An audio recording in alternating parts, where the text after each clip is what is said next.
Sejam bem-vindos a mais um estudo da Palavra de Deus, alimento para a nossa alma, que fortalece a nossa vida diariamente.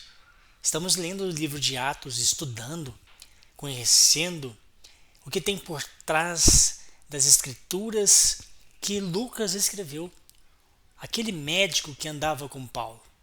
Escreveu como um tratado para Teófilo.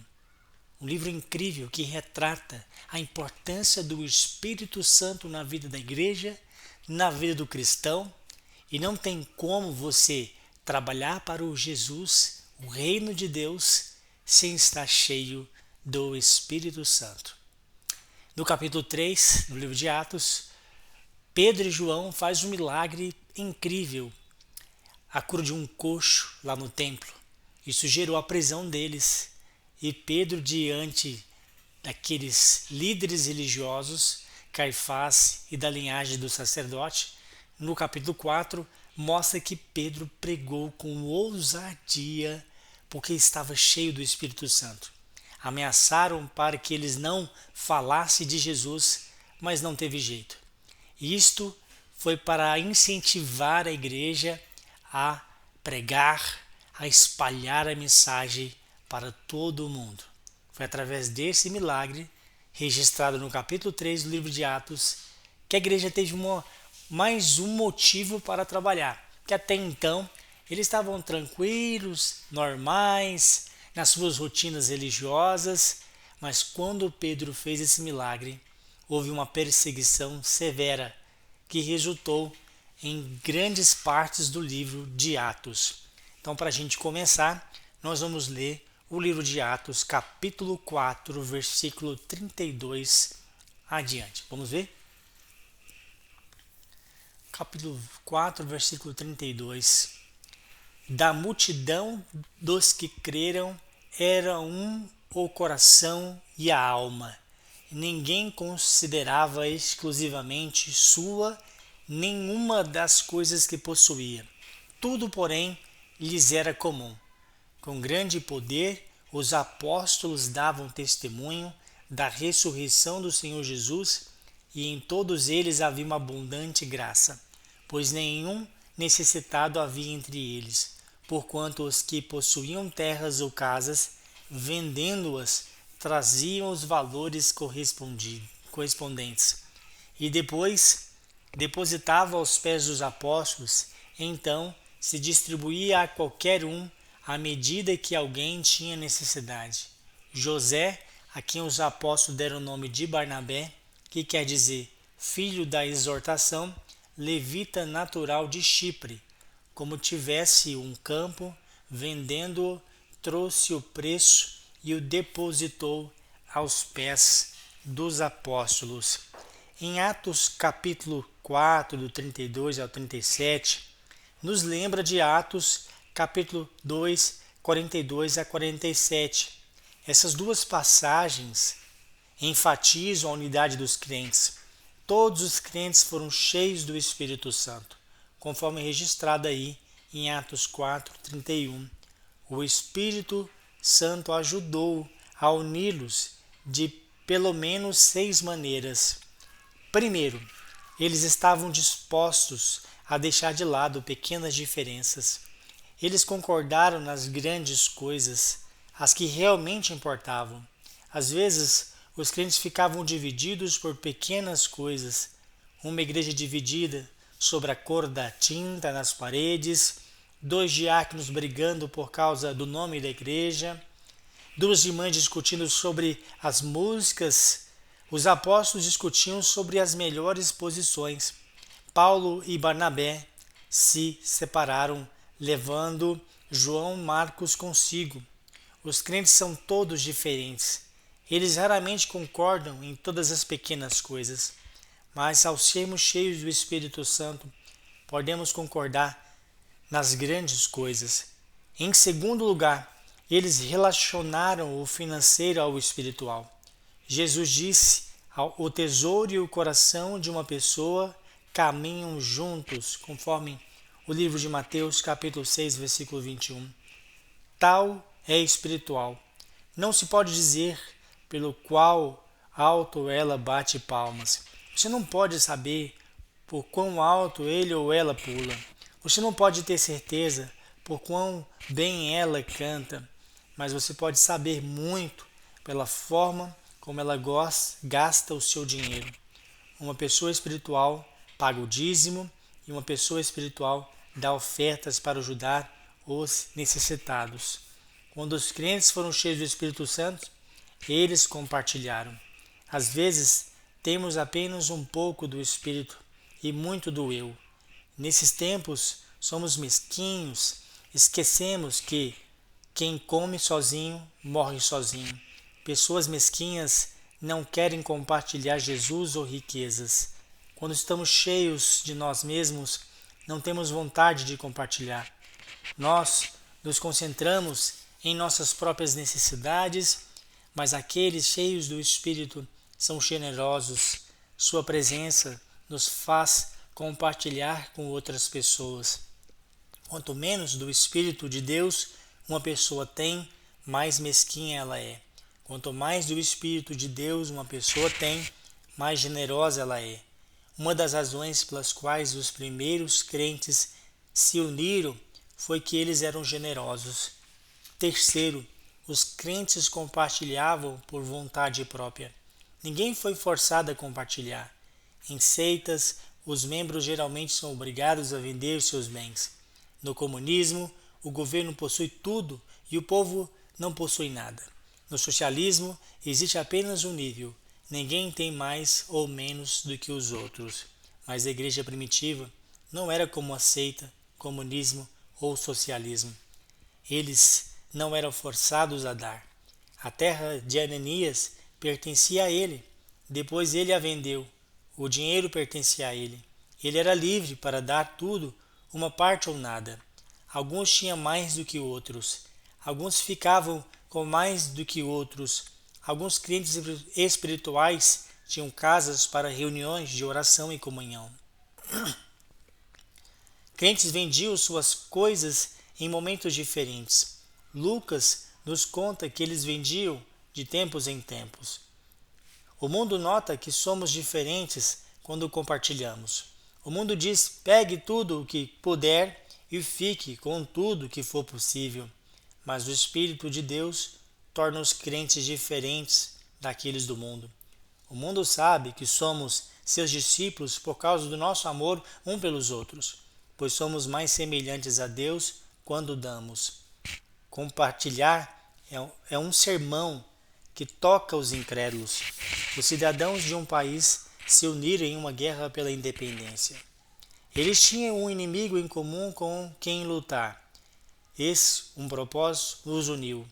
Ajudou-os a amar uns aos outros. Alguém escreveu uma música para descrever uma união e a música dizia: percebi grande amor entre homens e mulheres, ainda que tivesse só um grão de feijão, eles dividiriam. A igreja primitiva tinha esse tipo de amor. Quarto, Deus os estava guiando. A perseguição crescia em Jerusalém e em breve os crentes seriam presos, mortos, expulsos ou simplesmente expulsos das cidades. Assim, o Espírito os guiou na venda de muitas posses. Muitos perderam o que não venderam. Isto nos lembra dos crentes judeus em Hebreus 10:34. Alguns foram lançados na prisão, outros tinham suas propriedades apreendidas e roubados por não crentes. Só Deus sabe o futuro. Quando Ele nos guia para doar, doamos. É sempre sábio dar o que não podemos manter. Assim, ganhamos uma recompensa no céu que não podemos perder. Quinto, eles compartilhavam com aqueles necessitados. Não havia, pois, entre eles necessitado algum, porque todos os que possuíam herdades ou casas, vendendo-as, traziam o preço do que fora vendido. O verdadeiro cristianismo é prático. Fé verdadeira ajuda aqueles que precisam. Se um cristão ou irmã estiver necessitado de roupas e de alimentos de cada dia, um de vocês lhe disser: vá em paz, aqueça-se e alimente-se até satisfazer-se, sem lhe dar nada. De que adianta isso? conforme Tiago 2, 15 a 16. Nisso conhecemos o que é o amor. Jesus Cristo deu a sua vida por nós e devemos dar a nossa vida por nossos irmãos. Se alguém tiver recursos materiais e vendo seu irmão em necessidade, não compadecer dele, como pode permanecer nele o amor de Deus? Filhinhos, não amemos a palavra nem de boca, mas em ação e em verdade. 1 João 3, 16 a 18. A igreja não deveria ajudar pessoas preguiçosas. Paulo diz que aqueles que não trabalham não deveriam comer, em 2 Tessalonicenses 3,10. Mas tempos difíceis também se abatem sobre pessoas trabalhadoras. Acidentes, doenças e mortes visitam todas as casas. Assim, crentes cheios do Espírito Santo dividem com aqueles que passam por necessidades.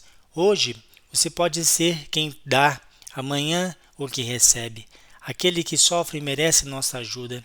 É sempre mais prazeroso ser quem dá. Sexto, eles organizaram as ofertas com integridade. Os apóstolos não aceitavam dinheiro de ninguém de forma privada. Isso poderia trazer perguntas e dúvidas. Ao invés disso, as ofertas eram feitas em público, em uma reunião de crentes. As pessoas traziam suas ofertas e as colocavam aos pés dos apóstolos. Assim todos podiam ver quanto dinheiro era ofertado. Dinheiro este que era colocado em uma reserva comum e distribuído para aqueles que precisavam. Isso evita acusações e criticismo. Ninguém podia dizer: dê a Tomé uma bolsa cheia de prata. Me pergunto se ele guardou para si ou usou com aqueles que precisavam de ajuda. É importante lidar com as ofertas de forma cuidadosa sob os olhos de Deus e das pessoas, conforme 2 Coríntios 8, 16 a 21. Gerir dinheiro de forma honesta abre o caminho para promover união. Lucas gosta de ilustrar suas afirmações. Anteriormente, ele disse que Deus estava fazendo milagres especiais, Atos 2, 43. E então, ele ilustra com a cura do pedinte aleijado. Agora, em Atos 4, 32 a 37, ele diz que as pessoas compartilhavam e então fala da história de José, ou Barnabé. Todos os bons pregadores, professores e escritores ilustram suas afirmações. No Evangelho de Lucas, 3 de 4 palavras de Jesus eram parte de uma ilustração. José, ou Barnabé, era um levita com propriedades. Levitas não tinham propriedades herdadas na Palestina. Talvez sua propriedade fosse em Chipre. Mais tarde, vemos que Barnabé navegava para Chipre com Paulo. Lucas introduz Barnabé cedo em Atos. Barnabé era um bom exemplo daqueles que importavam com os necessitados. De passagem, observe que Barnabé foi o nome que os apóstolos deram a José. Ba significa filho. Nabé significa encorajamento na língua aramaica. A Bíblia não ensina que é necessário ter um novo nome de cristão.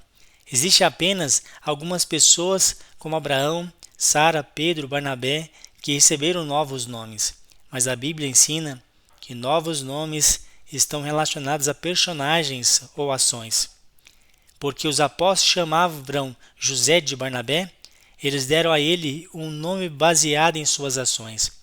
Barnabé era conhecido por encorajar as pessoas. Da mesma forma, Jesus certa vez chamou Tiago e João de filhos do trovão. Por quê? Por causa de suas ações. Eles queriam trazer julgamento sobre os inimigos. Lá em Marcos 3, 17. O Senhor prometeu dar a cada crente um novo nome no céu. Apocalipse 2, 17. Talvez nossos novos nomes estejam relacionados às nossas ações na terra. Deus e outros nos observam. Eles veem coisas sobre nós que se destacam. Que novos nomes você daria aos crentes que conhece com base em suas ações? Outros podem não lhe dar um novo nome, mas eles podem. Cada um de nós está ganhando um nome por suas ações. Viva de uma maneira que ganhe o nome de que você goste. O crescimento da igreja por meio da pureza. Atos, capítulo 5, vamos ler o versículo 1 ao versículo 11. Olha o que diz o texto bíblico lá em Atos, capítulo 5, versículo 1 ao versículo 11. Entretanto, certo homem chamado Ananias, com sua mulher Safira, vendeu uma propriedade, mas, em acordo com sua mulher, reteve parte do preço e, levando o restante, depositou aos pés dos apóstolos. Então disse Pedro: Ananias, por que encheu Satanás teu coração, para que mentisse ao Espírito, reservando parte do valor do campo? Conservando-o, porventura, não serias teu? E vendido, não estaria em teu poder? Como, pois, assentaste no coração este desígnio? Não mentiste aos homens, mas a Deus. Ouvindo essas palavras, Ananias caiu e expirou, sobrevindo grande temor a todos os ouvintes. Levantando-se os moços, cobriram-lhe o corpo, levando-o, o sepultaram. Quase 3 horas depois, entrou a mulher na cena de Ananias, a esposa, não sabendo o que ocorrera. Então Pedro, dirigindo-se a ela, perguntou-lhe: Dize-me, vendeste portanto aquela terra? Ela respondeu: Sim. Portanto, tornou-lhe Pedro: por que entraste em acordo para tentar o Espírito do Senhor? Eis aí a porta aos pés dos que sepultaram o teu marido, e eles também te levarão. No mesmo instante, caiu ela aos pés de Pedro e expirou. Entretanto, os moços acharam-na morta e, levando-a, sepultaram-na junto do marido. Versículo 11. Sobreveio grande temor a toda a igreja e a todos quanto ouviram a notícia destes acontecimentos. Barnabé gostava de encorajar as pessoas. Ele estava sempre disposto a ficar em último lugar. Ele não sentia necessidade de se sentar na frente da sala. Ele gostava de ajudar os outros e se tornarem tudo o que podiam. Barnabé tinha um jeito de manter o foco longe de si. Diferente de Barnabé, Lucas introduz Ananias e Safira. Ananias significa Senhor é grandioso, e Safira provavelmente se refere à linda pedra de Safira. Apocalipse 21, 19. Diferente de Barnabé, seus nomes não combinavam com suas ações. Ananias e Safira eram invejosos, eles queriam ser respeitados como Barnabé era. Talvez quisesse que os apóstolos lhe dessem nomes novos até. Esse casal era sábio em seus próprios olhos. Eles não percebiam, no entanto, que estavam nos portões do julgamento. A história de Ananias e Safira enfatiza 3 grandes verdades. Primeira, Deus é o único que pode julgar pecados. Em momento-chave da história, Deus usa julgamentos para nos lembrar que Ele é o nosso juiz.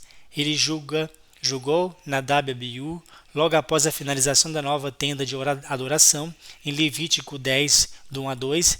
Ele julgou Acã depois que os israelitas entraram na terra prometida, Josué 7. Julgou a família de Eli e aqueles que olharam dentro da arca quando Samuel começou a governar, 1 Samuel 4 a 6. Julgou a Uzá por tocar na arca quando Davi se tornou rei, 2 Samuel 6 a 6 a 7. O Senhor julgou também Ananias e Safira quando a igreja começou, Atos 5, do 1 a 10. Esses atos de julgamento nos lembram que Deus é santo. Ele julgará os pecados de cada um de nós. O diretor de uma escola bíblica estava roubando dinheiro. Professores não recebiam seus pagamentos e os estudantes não tinham comida. Ainda assim, o diretor continuou a roubar. Ele não se arrependeu de seus pecados. Um dia, ele de repente morreu em um acidente de carro. Apenas Deus sabe se isso foi um julgamento, mas todos sabemos que, se fôssemos nós os juízes, não seríamos julgados. 1 Coríntios 11, 31. Os pecados de alguns homens são manifestos, precedendo o juízo. Em alguns manifestam-se depois. 1 Timóteo 5, 24. Se os pecados dos crentes são óbvios, a igreja deveria julgá-los. Deus nos deu essa responsabilidade. Mateus 18, 15 a 20, dá-nos os passos para julgar os pecados dos crentes. 1 Coríntios 5, dar exemplos acerca de um membro da igreja. Paulo manda que a igreja o julgue. Por quê? Existem dois motivos. O primeiro é restaurar a pureza da igreja. Um pouco de mofo pode se espalhar por toda a massa. 1 Coríntios 5, 6. O pecado de Ananias e Safira afetaria a muitos. Segundo, julgar um pecador pode salvar aquela pessoa do pecado. 1 Coríntios 5, 5. Alguns crentes se recusam a receber disciplina, mas outros são salvos por este ato de amor. Mateus 18, 15. 2 Coríntios 22, do 5 a 11. Deus julgou Ananias e Safira de uma forma não muito comum. Poucos pecadores foram julgados daquela maneira, mas Ele quer que sua igreja seja pura. A igreja está ajudando os crentes quando disciplina seus membros por conta do pecado. Um pai amoroso disciplina seus filhos que pecam e uma igreja amorosa deve fazer o mesmo. O dia está chegando quando Jesus irá julgar os segredos de nossos corações. Romanos 2,16, 1 Coríntios 4, 5. É melhor ser julgado agora do que mais tarde. João era um líder entre os jovens de uma igreja. Um dia ele conseguiu um ótimo trabalho. Ele começou a se portar de forma orgulhosa, talvez se esquecendo que o orgulho pode transformar um anjo em um demônio. Em seu orgulho, João começou a dar mau testemunho de Cristo. Ele levou muitos jovens da igreja para a pista de dança. Lá eles dançaram e beberam, muitos se embebedaram. Os líderes da igreja souberam do pecado de João. Em amor, eles decidiram discipliná-lo, mas João se recusou a aceitar. Ele deixou a igreja dizendo que os líderes eram hipócritas, mas, como Ananias e Safira, João era quem era o hipócrita. Em segundo lugar, a história de Ananias e Safira nos lembra que Deus se preocupa com a verdade. Jesus disse que Ele é a verdade em João 14,6. E o Espírito Santo é o Espírito da verdade. João 16,13. Pedro disse que Ananias mentiu para o Espírito Santo. Atos 5,3. Pedro disse a Ananias: você não mentiu aos homens somente, mas a Deus. Atos 5,4. Junto a esses versículos de Atos 5:3 a 4 nos mostram que o Espírito Santo é Deus. Portanto, quando mentimos para o Espírito Santo, mentimos para Deus. Deus está presente em sua igreja. Ele vive em seu povo. A igreja é o seu templo e o seu corpo. Portanto, uma pessoa que mente para um crente também mente para Deus, que habita no crente. O diabo é o pai da mentira, João 8,44. Satanás mentiu para e por meio de Ananias e Safira. Ele os tentou a enganar as pessoas. Quando o diabo falha em derrotar a igreja de fora, ele tenta de dentro. Ananias e Safira concordaram com Satanás. Eles pareciam ser crentes que abriram seus corações para a mentira de Satanás. Eles fizeram um pequeno lugar para o pecado, mas dê ao pecado uma polegada e ele levará uma milha. Dê ao pecado 1 centímetro e ele levará 1 quilômetro. No final, Satanás encheu os seus corações. Atos 5:3. Então não sobrou lugar para o Espírito Santo. Satanás tem muitas ferramentas, mas a mentira é a alça que serve para todos. Quando andamos, na verdade, temos como comunhão com Deus. Quando mentimos, temos comunhão com Satanás. Mais cedo ou mais tarde, Deus julgará Satanás e todos os mentirosos. Apocalipse 21:8. Terceiro, os filhos de Deus andam na luz, mas os filhos de Satanás andam nas trevas. Parece que os costumes funerários eram diferentes naquela época. Ananias estava morto e foi enterrado em pouco tempo. Eles nem avisaram a viúva. Safira chegou cerca de 3 horas depois de Ananias. Ele não tinha ideia de que ele estava morto e enterrado. Satanás sempre mantém seu servo no escuro. Não temos certeza de que Pedro sabia que Ananias estava mentindo. Talvez tenha sido um dom espiritual de conhecimento, ou talvez alguém que descobriu e falou sobre o seu pecado secreto. O pecado é difícil de manter escondido. As pessoas falam, tenha certeza de uma coisa, seus pecados vão descobrir você. Ou seja, eles serão revelados em público em Números 32, 23. Não temos certeza de como Pedro sabia que Ananias estava mentindo, mas ele sabia. E ele também sabia que Safira estava mentindo. Ela estava no escuro e não sabia o que estava acontecendo. Em contraste, Pedro sabia o que havia acontecido e o que aconteceria a seguir. Deus deu a ele um dom espiritual de compreensão. Talvez tenha sido um presente de conhecimento. Observe que Pedro sabia que Safira morreria antes que acontecesse. Atos 5:9. Satanás mantém seus servos no escuro, mas Deus mantém seus servos na luz. João 15:15. Algumas pessoas imaginam que devemos reduzir os padrões de santidade e verdade para progredir. Isso nunca foi verdade. A igreja é sempre mais forte quando temos uma visão de santidade de Deus. O respeito da igreja por Deus cresceu depois da morte de Ananias e Safiras.